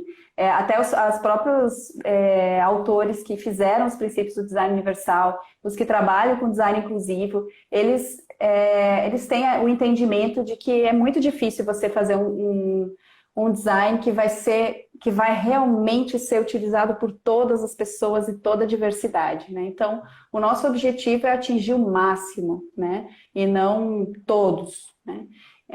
Ideal seria se a gente pudesse fazer algo para todos, mas até as próprias pessoas têm esse entendimento de que é muito, muito difícil, né? Então, a gente tem que... Assim, se a gente conseguir projetar para o máximo, já tá legal. Já tá ótimo. Eu tenho esse mesmo entendimento, assim, eu não gosto do termo universal porque eu acho muito utópico, né? Eu acho uma coisa, no meu entendimento é bem isso, assim, é meio impossível, porque a gente tem pessoas muito altas, pessoas com gigantismo, pessoas com nanismo, a gente tem pessoas, né, é uma infinidade, é uma variedade muito grande de capacidades e de corpos, enfim, então é muito complicado.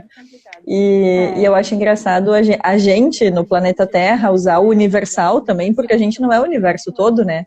Então, daqui a pouco existe vida em outros planetas e é completamente diferente, e a gente não está abarcando aquelas pessoas. É aquela coisa, né, que o Miss Universo sempre ganha alguém do planeta Terra, né? Isso é injusto. Que bobagem. É verdade. A Ariel, que é uma aluna aqui do design também, ela fez uma pergunta muito semelhante. Então, como podemos estudar melhor o design universal a partir do design inclusivo? Ou como chegar a atingir o design universal por meio do inclusivo? Então, acho que a gente está falando da mesma coisa, né? Design inclusivo e design universal são conceitos muito semelhantes. Mas aí ela faz a seguinte questão, que é qual o caminho a seguir para começar a pôr em prática esse design inclusivo? Certo. Chegar junto do usuário, né? Você tem que ter essa aproximação com o usuário, de preferência o usuário criando junto, né? Você ter aquele design participativo, realmente se tornar participativo, e você colocar o usuário para dentro do seu projeto, né? Eu acho que isso é o mais importante. O designer, nós como designers, a gente tem que desenvolver essa capacidade de ouvir, né, e de observar. Então, mais do que a gente ir lá e ficar só colocando perguntas, né, para cima do usuário, a gente tem que conseguir também ter a sensibilidade de parar e observar, ver qual é a necessidade desse usuário, né? Porque muitas vezes nem o usuário sabe de uma necessidade que ele tem. Então, é a gente que tem que desenvolver esse olhar, a gente que tem que treinar esse olhar, né? Então, ir vai lá, conversa, observa, pede para fazer uma atividade, passa uma manhã inteira lá. Claro, hoje estamos impossibilitados por causa da pandemia, né? Porque são pessoas também que estão em grupo de risco, mas tem que fazer essa aproximação, porque dificilmente a gente vai conseguir projetar algo tão abrangente, né, que atenda essas necessidades, se a gente não conhecer essas necessidades. Então, quanto mais contato vocês tiverem com diferentes pessoas, com diferentes capacidades e limitações, o potencial do design de vocês vai ficar cada vez melhor, né? Me emocionou, assim, eu acho, é isso aí, é chegar perto da pessoa, né? É a gente parar de fazer pesquisa pelo Google e tá ali, tá presente, tá junto, né? Observar de fato aquilo. Exatamente.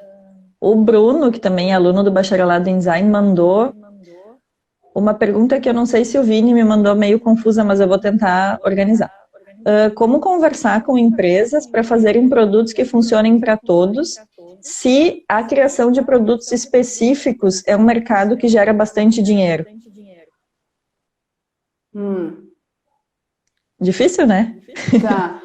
Eu acho que assim, eu acho que eu entendi. Eu acho que o principal é a gente ver que, por exemplo, sim, o rol de produtos exclusivos, eles geram até porque eles custam mais caro, né? Normalmente, esses produtos que são específicos para o grupo reduzido de pessoas são produtos, né, que cobram mais, sei lá. Mas o que a gente tem que tentar trabalhar dentro das empresas é que quando a gente pode produzir o mesmo produto com as mesmas tecnologias, né, o mesmo sistema produtivo, os mesmos materiais, mas que ele vai poder ser utilizado e adquirido, né, consumido por um maior número de pessoas, né? Então, eu acho que a gente tem que pegar por aí, sabe?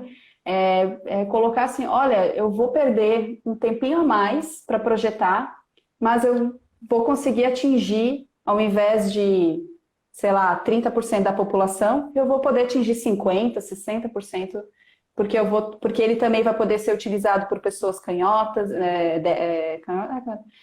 também vai poder ser utilizado por pessoas de baixa visão, né? Então, a gente tem que construir também esse nosso discurso, né? Vender um pouco esse peixe, né? Que é importante também. Eu espero ter respondido a pergunta. Não, acho que sim, acho que sim.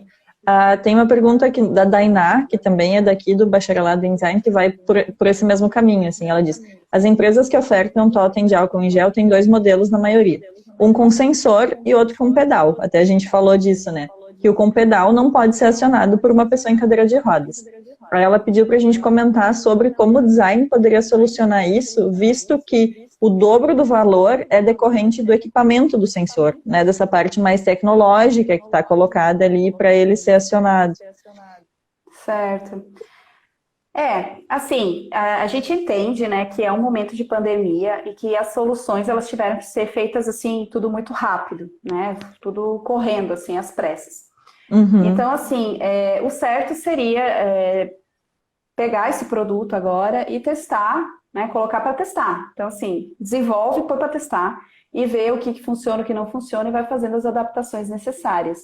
O problema é que as pessoas não dão esse tempo de testar, voltar, modificar, fazer os ajustes. Isso, né? Então a gente já projeta e vai, sabe? E parte para outra, né? Então esse vem e vai que não acontece, né? O que a gente não observa, não quer ver.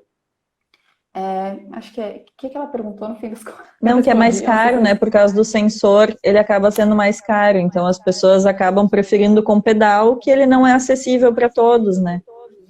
Sim, aí teria que ter um projeto, entendeu? Eu acho que deve ter como solucionar esses problemas, assim, só que você precisa demandar uma equipe que faça esse projeto, né? Que desenvolva isso. No Brasil, a gente ainda tem que ter essa consciência dos profissionais certos fazerem as coisas certas, né? Então, por exemplo, a gente ter mais designers dentro das indústrias, das empresas, trazendo esse pensamento diferenciado, né, mais focado na pessoa. Então, eu acho que a gente tem que, de alguma forma, tentar mostrar resultados, né? Eu acho que isso é importante também. No momento que a gente mostra resultado, mostra que isso funciona, né? E aí as pessoas começam a ter uma outra mentalidade, né? Dentro do capitalismo é assim que a gente tem que... E mostrar que vai vender mais, né? Que é exatamente isso. Para o capitalismo é importante, vai vender mais, vai ter mais pessoas interessadas. É triste, mas por enquanto é a realidade, né?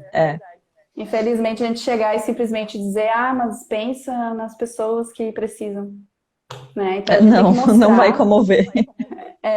A gente também pode falar isso, mas a gente também tem que levar dados, né? Informações e, né, exige aí uma paixão também do designer em querer mudar o mundo, né? Em querer fazer a diferença. Queremos. Mais uma pergunta aqui do pessoal do Bacharelado em Design, da Duda. Ela perguntou se existe algum material, livros, referências de tecnologias assistivas ou de design inclusivo para a área digital. Ela diz, parece que existe mais trabalho sobre design de produto nesse sentido. Olha, tem bastante coisa na área digital. Eu não tenho muito, porque como eu não trabalho muito com isso, sim.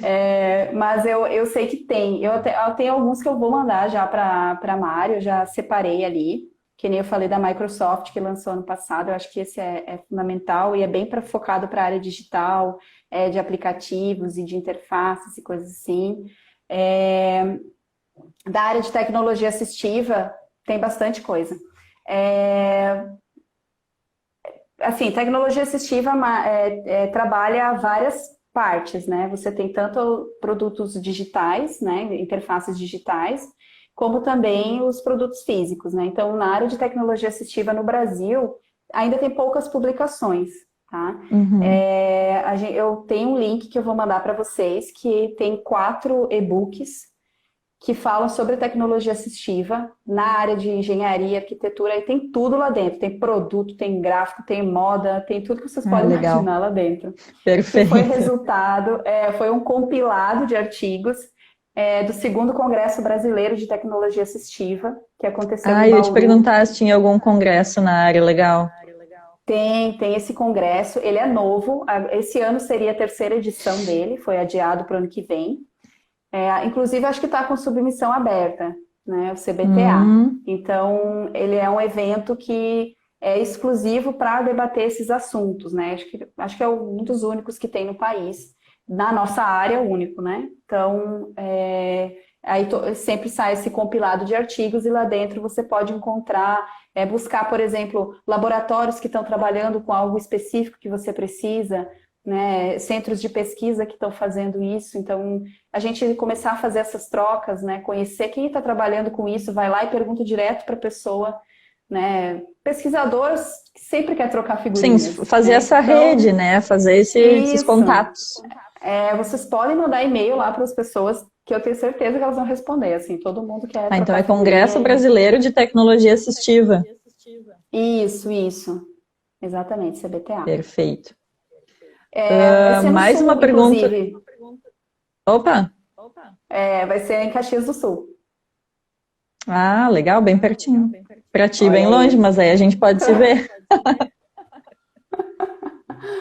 Esse eu vou, esse eu não perco. Perfeito. Tem mais uma pergunta do professor Vinícius. Ele perguntou qual metodologia seria mais aderente ou coerente com uma abordagem de design inclusivo e a importância de testes com pessoas com algumas capacidades preservadas. Certo.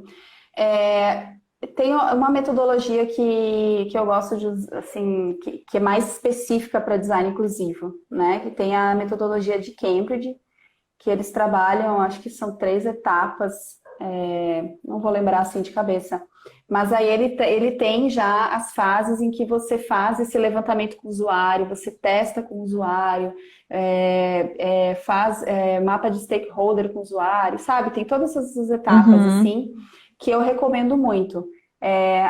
Infelizmente ele é todo em inglês, né? A gente tá vendo aí de... nada que um Google Tradutor aí não ajude também. Tranquilamente, né? Mas assim, é um processo de design como qualquer outro, tá?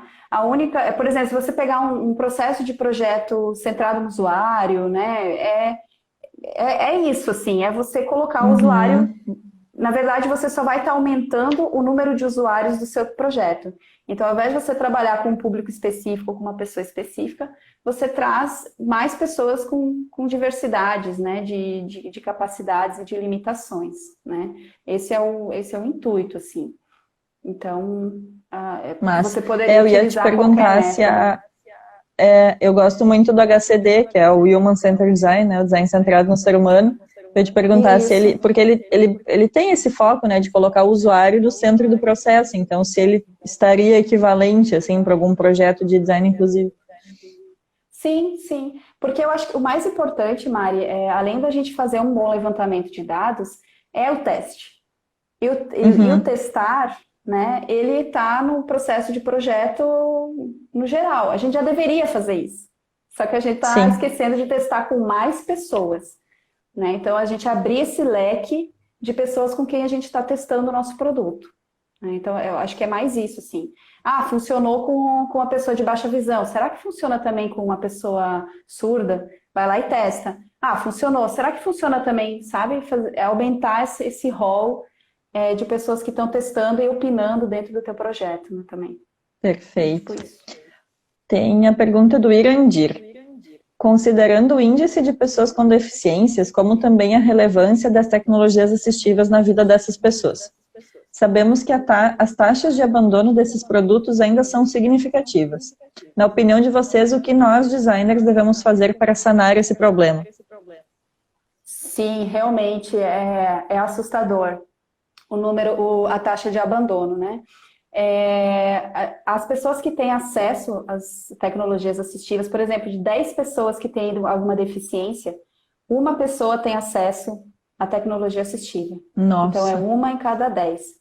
E dessas que têm acesso, 75% abandonam as tecnologias assistivas precocemente. Então, a gente tem, assim, dados da OMS, a gente tem, assim, um problema gigantesco com a questão das tecnologias assistivas, porque elas trazem uma estética, muitas vezes, que causa um estigma muito grande, a pessoa não quer usar. Às vezes o produto não acompanha as necessidades da pessoa com deficiência, né? Então a pessoa acaba abandonando porque aquele produto já não serve mais para ela, não atende todas as uhum. necessidades dela. Então ela também abandona. Como são produtos muito caros, né? A hora que dá algum problema, algum defeito, a pessoa acaba abandonando também porque Não já não consegue. consegue. A Uhum. questão do conforto, né? A pessoa se sente mal usando aquilo dá escaras, né? Causa outras lesões por causa do uso daquele dispositivo mal projetado, né? Então, a gente tem aí várias responsabilidades nessa área, né? Porque a gente tem que melhorar os nossos processos de desenvolvimento de tecnologia assistiva, porque quando a gente fala de tecnologia assistiva, a gente fala de uma condição que você vai atender uma necessidade específica da pessoa. Aquela tecnologia vai mediar a relação dela com com o contexto à sua volta. Uhum. Né? Então, você tem que ter um conhecimento muito amplo sobre aquela pessoa, sobre aquela É quase um necessidade. estudo de caso, assim, é específico para cada Isso, pessoa, né? exatamente. Deveria ser mais específico até, né? Porque, por exemplo, cadeira de rodas é um produto que você vai lá e você compra a cadeira de rodas. Né? O Irandir que fez essa pergunta, né? Foi, Foi o aham.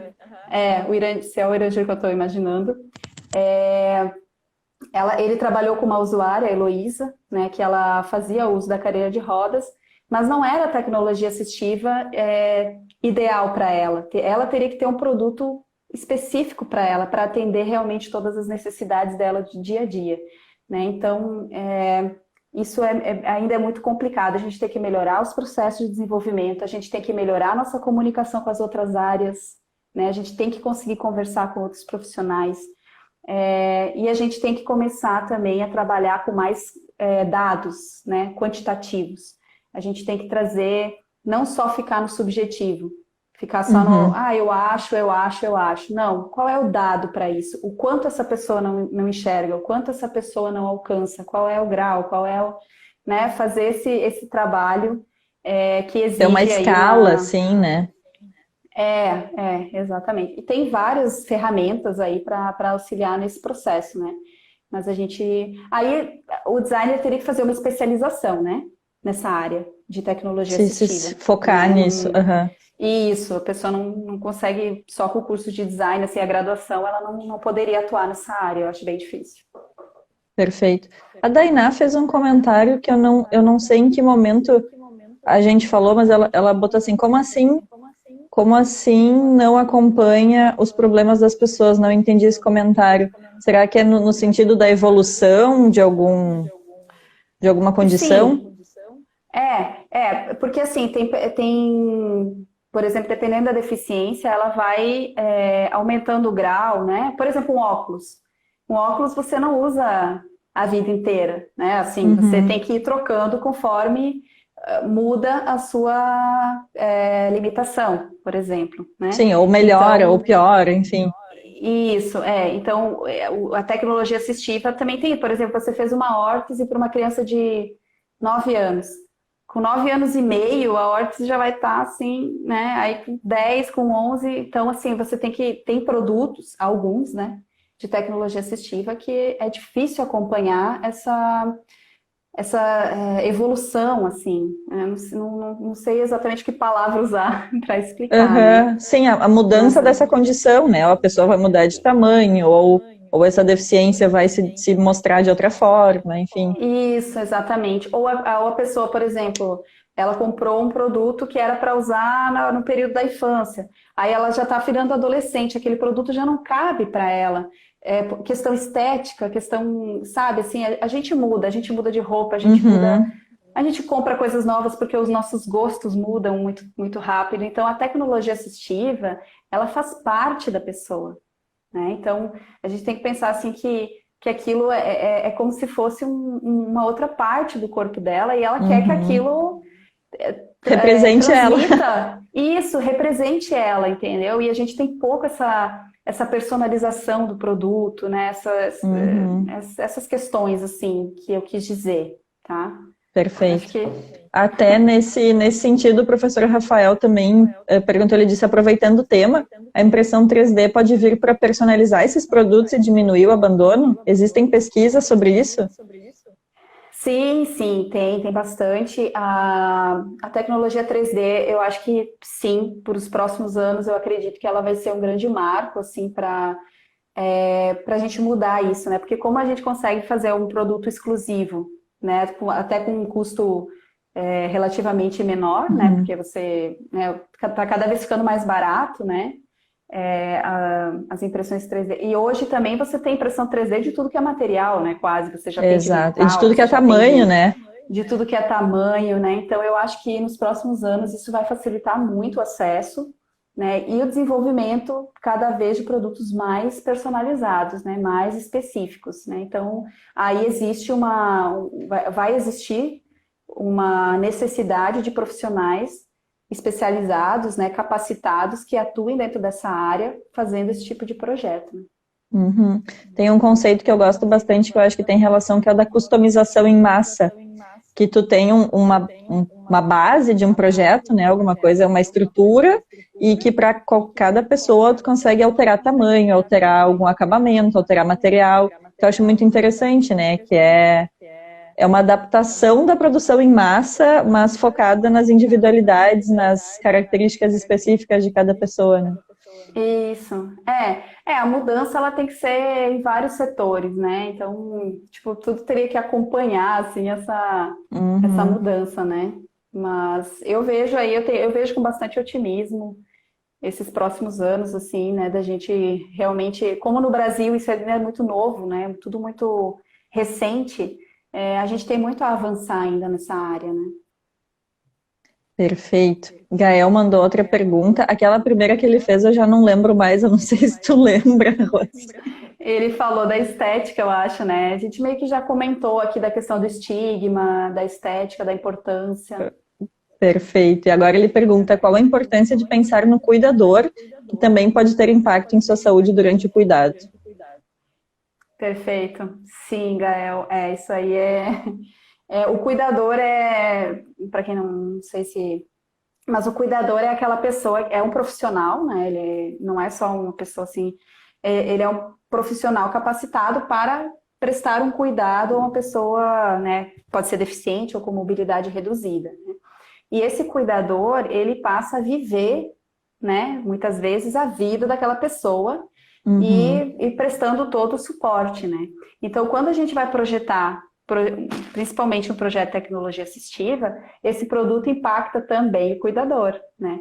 Porque você vai projetar, por exemplo, uma cadeira de rodas que não facilita você retirar e colocar a pessoa, quem está fazendo esse transporte muitas vezes é o cuidador, né? Então, esse esforço, esse baixo esforço físico lá do princípio do design universal, não está sendo tem que se cumprido. aplicar, e ele também tem que se aplicar ao cuidador.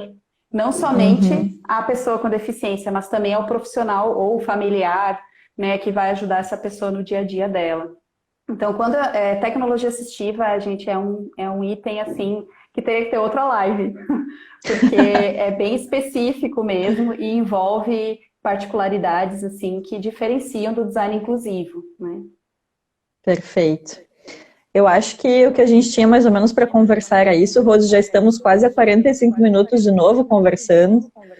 Eu quero agradecer muito, muito, muito tu ter topado e tu ter compartilhado tudo isso que tu sabe com a gente, porque é uma área super importante de ser estudada e de plantar essa sementinha, assim, para o pessoal também pesquisar e se aprofundar mais. Tá super convidada quando tu quiser vir aqui para o Sul, passar um frio, comer um churrasco, falar uns bar e conhecer o nosso curso aqui em Pelotas. É verdade. Bah, né? É verdade. Quero super agradecer também o pessoal que está assistindo, ainda tem 36 pessoas nos assistindo. Já vou agradecer de antemão a quem vai assistir depois, porque a live fica salva, fica gravada ali na página do Instagram. Então eu sei que tem pessoal de Pernambuco que está nos assistindo, pessoal daqui de Pelotas, tem pessoal de Santa Maria que eu vi comentando ali, então acho que a gente trouxe várias pessoas diferentes, né, para assistir, para comentar. Sim. Reforçar o convite para o pessoal para participar da Semana da Pessoa com Deficiência. Isso, sim. Começa amanhã, né? Rapidinho, começa amanhã. E seguir para a vida, né? Que a gente está sempre postando coisas lá sobre as nossas pesquisas, sobre o que a gente vem descobrindo. A gente está melhorando ainda o Instagram, ele é novinho, né? Ele é uma criancinha. Ai, mas é lindo, eu acho ele lindo. Eu já mandei para vários alunos, assim, olha que lindo, tem conteúdo, tem várias coisas.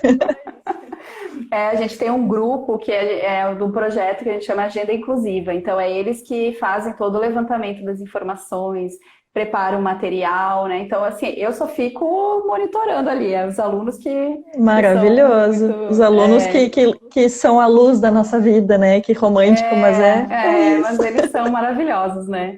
E é bom porque eles aprendem muito, né? Fazendo isso também. E a gente aprende também, porque...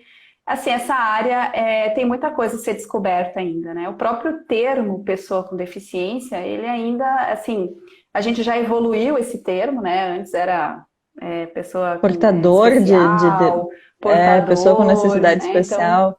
Então essa área, ela tá em constante desenvolvimento. Então pode ser que coisas que eu falei aqui, daqui a pouco já nem é mais... Sim, mas então, é bom, assim, é a evolução natural das coisas, né? Isso, mas tem que estar sempre estudando, sempre buscando, aprendendo e desenvolvendo, né? Peço assim, vamos desenvolver esse olhar, a observação, vamos chegar junto, vamos perguntar, vamos fazer essa aproximação. As pessoas com deficiência, elas são seres humanos como qualquer outro, às vezes a gente fica meio cheio de dedos para chegar e se colocar, né? Mas são pessoas que querem só trocar uma ideia, querem também, né, falar sobre coisas da vida, então... acho que é nesse sentido. Eu agradeço muito, Mari, porque minha primeira experiência com lives. Espero que tenha gostado. Gostei, foi muito bom, muito bom. E é isso aí, estou disponível. Quem quiser falar comigo também, né, pode falar lá no Instagram. Normalmente também eu estou sempre olhando, então eu posso responder. Se alguém quiser trocar alguma ideia, quiser um material mais específico também, pode falar comigo. Ótimo. Eu vou postar todos os livros que a Rose comentou e a live fica salva. Para quem ainda não se inscreveu ali para pedir o atestado, eu acho que o link está ainda lá na bio. E eu quero convidar todo mundo para a próxima live, que vai ser quinta-feira que vem. Vai ser com o professor Antônio e o convidado dele, que é o Roberto Soares. Eles vão falar sobre direito de autor. Bem importante também, né, para nossa área. Sempre precisamos estar antenados. Legal. Rose, super te agradeço. Eu tô com o dedo congelado aqui, tá muito frio. Acho que o pessoal que tá assistindo até agora deve estar embaixo das cobertas aqui também.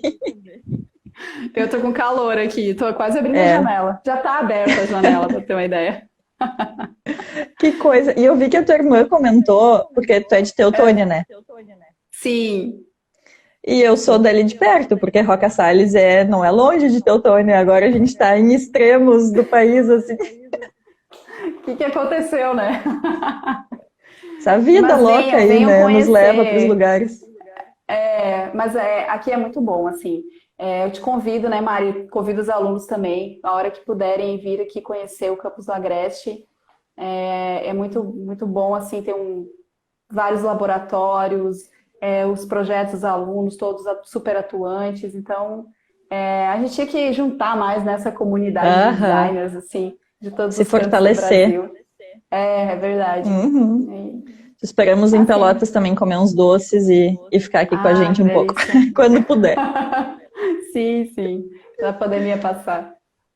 Então tá bom, Rose. Boa noite para ti, boa noite, pessoal que nos acompanhou até aqui. Fiquem bem todos. Boa noite, se cuidem, gente. Fiquem em casa. Obrigada. Bonitinhos. Obrigadão, tchau.